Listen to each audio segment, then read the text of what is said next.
Today we are going to talk about the Build a Sentence task on the TOEFL. In this task, you will see one correct sentence followed by another sentence with words or phrases in the wrong order. These two sentences form a short exchange between speakers, and your goal is to rearrange the words to create a grammatically correct sentence that fits the context. The first step is to identify the main clause, which is the skeleton of your sentence. The main clause usually follows the pattern subject plus verb with an optional object. To find it, look for the subject, such as I, it, they, or we. Then look for the verb, for example, like, enjoy, prefer, is, or can. Finally, find the object or complement, such as it, this class, or homework.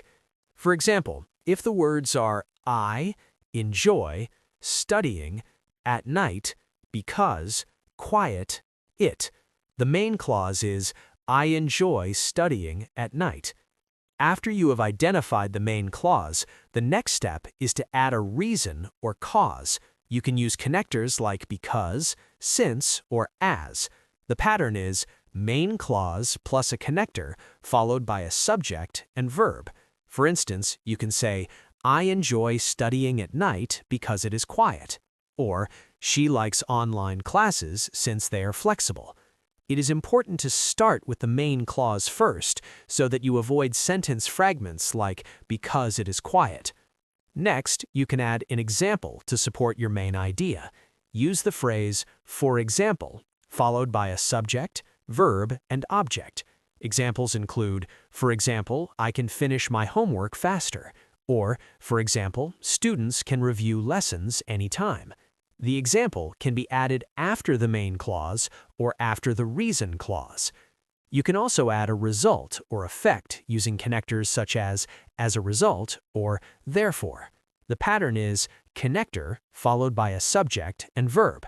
For example, as a result, I feel more productive, or therefore, students can manage their schedules better. Sometimes you may want to show contrast. You can use words like although, even though, but, or however. For example, you can say, although it is tiring, I enjoy studying at night. Or, I like online classes, but they require self-discipline. It is also important to keep fixed phrases together. Do not split phrases like, for example, as a result, in my opinion, or on the other hand. These phrases should always remain intact to sound natural. Finally, always check grammar and word order. The usual order is subject, verb, then object. Place adjectives before nouns. For example, interesting class. Put modifiers at the beginning or end of a sentence, such as, at night, I study. Make sure to use modal verbs correctly, like can, should, or will, followed by the base form of a verb. For example, the sentence, because convenient is it, I prefer it, is incorrect, and it should be, I prefer it because it is convenient.